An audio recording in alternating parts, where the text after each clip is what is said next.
Okay, just to start the ball rolling, I've been off working for the last week or so, and I haven't done any videos, but I'm definitely back, and I've got some holiday, and I'm going to be doing lots of content because I've been doing lots of reading, lots of studying of the stuff that really has been floating my boat recently. One thing that came up straight away, and I wanted to look at straight away, was this thing of meditation. I keep putting it on my page. And the other day, Alison asked me, to try and describe what I get from it in a kind of a nutshell, because a lot of us, basically, when we come to the idea of meditation, we think that we don't know how to do it. We think that we're bad at it. We think there's a technique to learn. And generally speaking, if you look through the books and you look through any kind of websites or any kind of information that I put on my page, there is lots to learn, I suppose. However,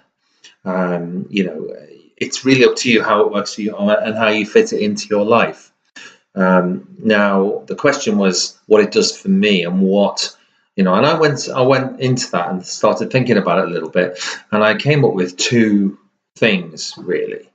The first one is that I think meditation essentially is the death of the ego in many ways, because the ego wants you to think, oh, this is nonsense, I can't do this, I'm doing it wrong, you need to get away from this. And it really is a way in which you can detach yourself from the mind. It's sort of from the head space to the heart space. If you're sitting there in a meditative state trying to get to a particular place and thinking and listening and asking questions, then you're still in your head, essentially. You're still in the ego.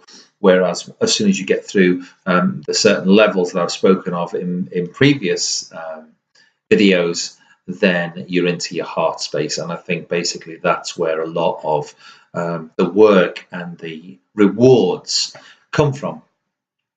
The second part, I think, that I've kind of come to, and that's again through the reading I've been doing this week, the videos, the seminars, etc., that I've been watching. One was mentioned by Kyle Cease, who for me has been fantastic. He's just done this 100-day meditation, 2 hours every day, and the insights that he's been coming up with have been amazing. And one of the things that he said, it is also, although we say the ego it's the death of the ego, the other part that I think is really important is that it allows you to remove judgment. There is no judgment. It is the essentially, as you're meditating, you are looking at yourself inwardly, but you're not judging anything. You're not judging the thoughts that come up. You're actually just letting them sit there for a little bit in order to eventually either release them or learn from them. I think what I discovered in some of my meditations recently is that something will come up, a doubt or a fear, and we almost automatically want to go to a happy thought.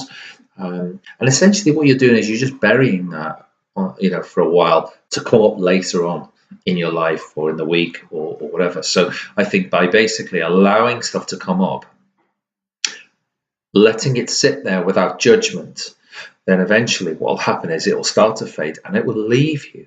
And essentially it's this cleansing that I think that I'm getting from it. So the two things really for this very, very quick video, and there are going to be others because I've got lots to talk about, lots what I've been learning this week. The two things that I seem to get from meditation currently is the death of the ego and the removal of judgment. And I think these are two big things that people are dealing with currently in their lives, and I know I certainly have before. It gets you out of your head and into your heart. So very quick, very punchy. And more to come because I've got lots to talk about. I'm really excited about it.